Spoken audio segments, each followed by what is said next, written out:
ထပ်မံပြီးတော့ပြောကြားပေးမယ်သူ slay ကတော့ type 2ဖြစ်ပါတယ်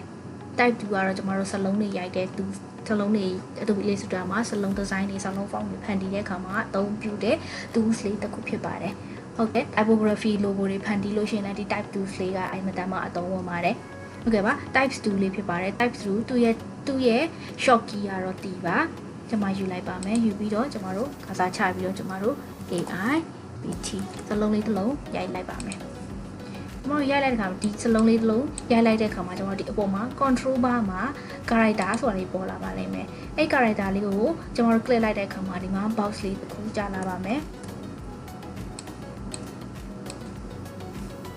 box လေးတစ်ခုကြာလာတဲ့အခါမှာဒီအပေါ်မှာကကျွန်တော်တို့ဒီမှာကတော့စလုံး font လေးကိုကြိုက်တဲ့စလုံး font လေးတွေကိုရွေးချယ်ပြီးတော့အသုံးပြုလို့ရပါတယ်။ကဲ character ကိုမနှိမ့်ပဲနဲ့ဒီဖက်ဘေးမှာလည်းတွားပြီးတော့ရွေးချယ်အသုံးပြုလို့ရပါတယ်။ character ရဲ့ဘေးမှာရှိတဲ့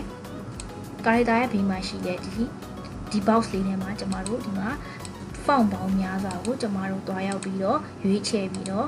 ကိုကြိုက်တဲ့ font လေးနဲ့ကျွန်တော်တို့ design လေးတွေဖန်တီးလို့ရပါတယ်။ကျွန်တော်တို့ကြိုက်တဲ့ font လေးတွေပေါင်းများစွာရှိတဲ့အတွက်ကျွန်တော်တို့လည်းအင်မတန်မှသူကပါပြီးတော့ font တွေကလည်းအရင်များလုံးတဲ့အတွက်ကျွန်တော်တို့သုံးလို့ရပါတယ်။ကြည့်ကိုက font တွေထပ်ထည့်ချင်လို့ရှိရင်လည်းထပ်ထည့်ပြီးတော့ install လုပ်ပြီးတော့ကျွန်တော်တို့ font ပေါင်းများစွာကိုထည့်ပြီးတော့ဒီမှာထိန်းချုပ်အသုံးပြုလို့ရပါတယ်။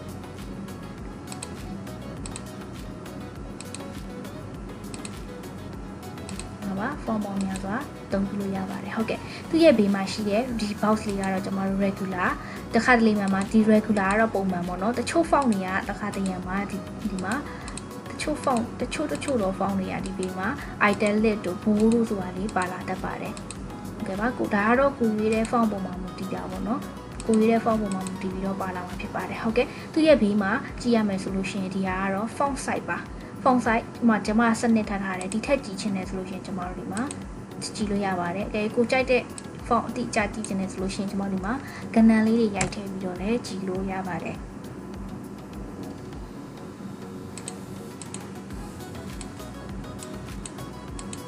ဟုတ်ကဲ့ပါနောက်ထပ်သူ့ရဲ့ဘေးမှာပေါ်နေတာဒါကတော့ကျမတို့ align left ဖက်ကပ်ပြီးရေးမလား center မှာရေးမလား right ဖက်ကပ်ပြီးရေးမလားဆိုတာလေးတွေဖြစ်ပါတယ်ဒါတော့စားတယ်အများကြီးရေးတဲ့အခါမှာအသုံးဝင်ပါတယ်ဟုတ်ကဲ့သူ့ရဲ့ဘေးမှာပေါ်နေတဲ့ဒီဟာလေးကတော့ mark envelope ဆိုတာကတော့ကျမတို့ဒီမှာဒီစလုံးလေးကိုကျမတို့ဒီမှာဘလို့ shape ပုံစံလေးဖန်တီးနေပေါ့ဒီမှာ x ဆိုလို့ရှိရင်အကွေးလေးကျမတို့ preview လေးကိုနှိပ်လိုက်ပါ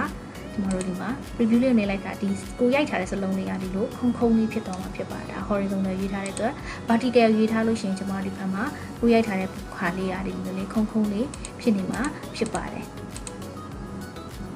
对吧？ကျွန်တော်ဥမာတခြား design ကိုရေးချင်တယ်ဆိုလို့ရှိရင်လည်းဒီမှာ design ပေါင်းများစွာတွေကိုရေးလို့ရပါတယ်။ဟုတ်ကဲ့ပါဒါကတော့ဒီရဲ့ဘေးမှာပြထားတဲ့ဒီဟာလေးကိုနှိပ်လိုက်တဲ့အခါမှာ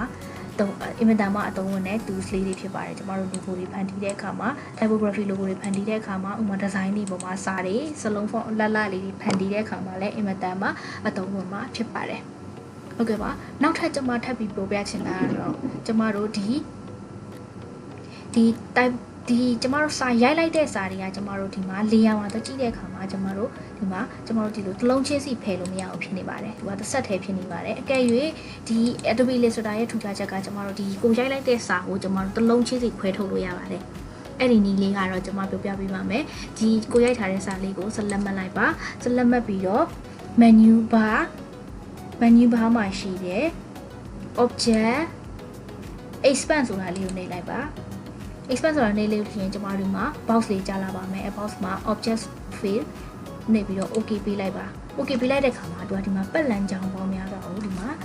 အသေးစိတ်ပေါ်ပြထားတာမြင်တွေ့ရပါမယ်။ကဲပါကျွန်တော်တို့ layer box ကိုလည်းတစ်ချက်ကြည့်လိုက်ပါ layer box မှာလည်းသူကတစ်လုံးချင်းစီခွဲပြီးတော့ဖြစ်ပေါ်လာတာကိုမြင်တွေ့ရပါမယ်။အဲ့တစ်လုံးချင်းစီကသူက group ဖွဲ့လိုက်ပြီးတော့ဖြစ်ပေါ်လာတာမြင်လိုက်ပါကျွန်တော်တို့တစ်လုံးချင်းစီဖြစ်ချင်တယ်ဆိုလို့ရှိရင်ကျွန်တော်တို့ဒီဟာလေးကို ungroup ပြန်လုပ်လို့ရပါတယ် right click ungroup ဆိုတာလေးကိုနှိပ်လိုက်ပါနှိပ်ပြီးတော့ကျမတို့ selection tool လေးနဲ့ကျမတို့ကိုလိုချင်တဲ့စလုံးလေးတွေကိုကြိုက်တယ်လို့ရွေ့လျာလို့ရသွားပါပြီကျမတို့ကြိုက်တယ်လို့ရွှေ့ပြီးတော့ကျမတို့ဒီမှာစလုံးပုံစံလေးတွေကိုမြောင်များစွာဒီ တိချက်ချဖန်တီးလို့ရတော့မှာဖြစ်ပါတယ်စောင်းတာတွေရွှေ့တာတွေကျမတို့ဒီလိုမျိုးစလုံးလေးတွေပေါ့နော်လူလေးတွေဖန်တီးလို့ရတော့မှာဖြစ်ပါတယ်ဟုတ်ကဲ့ပါကျမနောက်တစ်ခေါက်ထပ်ပြောပြပါမယ်ကျမတို့ရိုက်ထားတဲ့စလုံးတွေကိုကျမတို့တစ်လုံးချင်းစီပြောင်းချင်တယ်ဆိုလို့ရှိရင်ဘယ်ကိုသွားမလဲဆိုလို့ရှိရင် menu bar ထဲက object expand ဆိုတာလေးကိုနှိပ်လိုက်ပါနှိပ်ပြီးတော့ကျမတို့ right click and group ဆိုတာလေးကိုနှိပ်လိုက်ပါအဲ့ဒါဆိုလို့ရှိရင်ကျမတို့ကိုရိုက်ထားတဲ့စလုံးလေးတွေကိုကျမတို့တစ်လုံးချင်းစီဖြန့်ပြီးတော့လိုသလိုပုံသွင်းလို့ရသွားပြီဖြစ်ပါတယ်ဒီအကြောင်းအရာလေးကလည်းအင်မတန်မှအသုံးဝင်ပါတယ်ကျမတို့ဥမာကျမတို့ဒီစလုံးလေးတွေကိုဆောင်းလေးပုံစံလေးစလုံး typography logo တွေဖန်တီးတဲ့နေရာမှာအင်မတန်မှအသုံးဝင်တဲ့လောက်ဆောင်ချက်လေးတွေဖြစ်ပါတယ်ဒါလေးကိုဒီစာပြန်ပြီးတော့လေ့ကျင့်ထားပေးပါလေ့ကျင့်ကြည့်ပါနောက်ပိုင်းကိုလုံးတွေအများကြီးလောက်လာတဲ့အခါကျရင်အသုံးဝင်တာတွေကိုမြင်တွေ့ရပါမယ်ဟုတ်ကဲ့ပါဒါကတော့ type 2ရဲ့အကြောင်းလေးဖြစ်ပါတယ်နောက်ထပ်ကျမထပ်ပြီးတော့ပြောပြပေးနေမယ့်အကြောင်းအရာလေးကတော့ type 2အုပ်စုမှာပါဝင်တဲ့ area type 2ပဲဖြစ်ပါတယ် area type 2ကသူကဘာတွေကိုအလုပ်လုပ်လဲဆိုလို့ရှိရင်ကို area သတ်မှတ်ထားတဲ့ area သတ်မှတ်ထားတဲ့နေရာကိုပဲသူကစာတွေရိုက်ပေးတော့တာဖြစ်ပါတယ်ဥပမာကျမတို့ကဒီမှာဆက်ဝိုင်းတစ်ဝိုင်းဒီဆက်ဝိုင်းရဲ့အတွင်းထဲမှာပဲစာတွေရိုက်ချင်တဲ့အခါမျိုးမှာကျမတို့ဒီမှာ area type 2လေးကိုယူပြီးတော့ကျမတို့ရိုက်ရတာဖြစ်ပါတယ် area type တွေယူပြီးတော့ကျမတို့ font size လေးတွေချိန်ပြီးတော့ကိုလိုချင်တဲ့ font size လေးတွေအတိုင်းကျမတို့ရိုက်လိုက်တဲ့အခါမှာသူက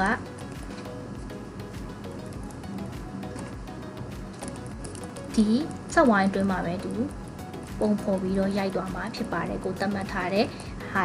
ကိုသတ်မှတ်ထားတဲ့ area အတွင်းမှာပဲသူကရိုက်သွားမှာဖြစ်ပါတယ်ဟုတ်ကဲ့ပါဒါကတော့ area type 2လေးအကြောင်းပါဟုတ်ကဲ့နောက်ထပ် tools လေးတစ်ခုကတော့ type on a back type on a back ကတော့ area type 2နဲ့ဆန့်ကျင်ဘက်ပါဥပမာကျမတို့ကဒီမှာဆက်ဝိုင်းလေးရဲ့ဒီအပြင်ကပတ်လမ်းကြောင်းပေါ်မှာပဲကျမတို့စာရိုက်ချင်တဲ့အခါမျိုးမှာဆိုလို့ရှိရင်ကျမတို့ဒီ type on a back 2ဆိုတာလေးကိုရွေးလိုက်ပါရွေးပြီးတော့ကျမတို့ရွေးလိုက်တဲ့အခါမှာကျမတို့ဒီမှာအကွေးတန်လေးပုံပေါ်လာပါလိမ့်မယ်အဲ့ဒါတော့သူကပတ်လန်းကြောင်းပုံမှာပဲရေးမယ်ဆိုတော့ပြောပြတာဖြစ်ပါတယ်အဲ့ဆိုတော့ကျမတို့ဒီမှာပတ်လန်းကြောင်းပုံမှာ click လိုက်တဲ့အခါမှာသူကဒီကျမတို့လောက်ထားတဲ့ဒီပတ်လန်းကြောင်းအဝိုင်းပုံတန်ပုံမှာပဲသူကရေးသွားမှာဖြစ်ပါတယ်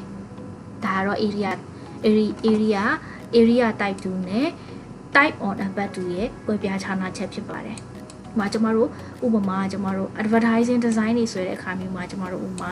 ပဲဒီမျိုးပေါ့နော်ဒီပတ်လမ်းကြောင်းပေါ်မှာကျမတို့စာရေးရှင်တဲ့အခါမျိုးမှာကျမတို့ဒီမှာ type on a back 2လေးကိုယူလိုက်ပါယူပြီးတော့ click ပြီးတော့ကျမတို့ဒီမှာရေးချင်တဲ့စလုံးလေးတွေကိုကိုဖန်တီးထားတဲ့ပတ်လမ်းကြောင်းအတိုင်းသူကစာလုံးလေးတွေရိုက်လိုက်ပြီးတော့ရေးသွားပြီးမှဖြစ်ပါတယ်ဒီဟာလည်းအင်မတန်မှအသုံးဝင်ပါတယ်ကျွန်တော်တို့ advertising design တွေလုပ်တဲ့အခါ logo design တွေလုပ်တဲ့အခါမျိုးမှာအင်မတန်မှအသုံးဝင်တဲ့ tools လေးတွေဖြစ်ပါတယ်ဟုတ်ကဲ့ပါနောက်ထပ်ကျွန်မပြောပြပေးမယ်နောက်ထပ် tools လေးတစ်ခုကတော့ vertical type 2 vertical type 2ကတော့ကျွန်တော်တို့ကာစာတစ်ချက်ချလိုက်ပါချပြီးတော့ရိုက်လိုက်တဲ့အခါမှာသူက vertical အတိုင်းသွားပေးမှာဖြစ်ပါတယ်ဒီမှာပါ vertical အတိုင်းသူကလိုက်ပြီးတော့ရေးသွားမှာဖြစ်ပါတယ် vertical တိုင်းကိုဒီစလုံးတွေကြတော့ကျွန်တော်တို့ဒီ movie poster တွေပေါ့နော်ကျွန်တော်တို့ဒီ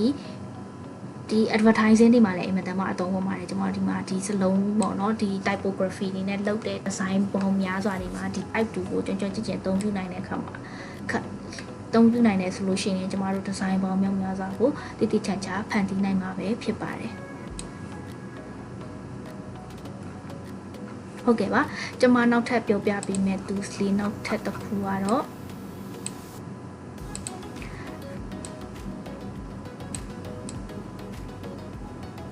vertical area type 2 vertical area type 2ကလည်း vertical type 2နဲ့ပုံစံတူပါပဲဒါပေမဲ့သူက area သတ်မှတ်ထားတဲ့နေရာမှာပဲသူက area သတ်မှတ်ထားတဲ့နေရာမှာပဲသူကရိုက်ပေးမှာဖြစ်ပါတယ်ဘေးကိုကြော်ထွက်သွားတာတွေဘာတွေမရှိပါဘူးသူကကိုသတ်မှတ်ထားတဲ့ area မှာပဲသူက vertical အတိုင်းရိုက်ပေးမယ် tools လေးတစ်ခုဖြစ်ပါတယ်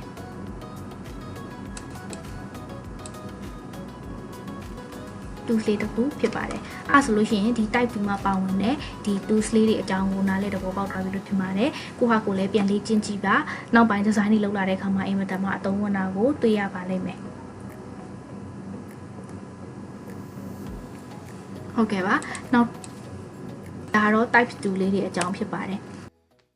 ကျွန်တော် channel လေးကိုလည်း like subscribe နဲ့ခေါင်းလောင်းဘတ်တန်လေးကိုနှိပ်ထားပြီးတော့အားပေးပေးပါအောင်ဗျာအားလုံးကျေးဇူးတင်ပါတယ်ဗျာ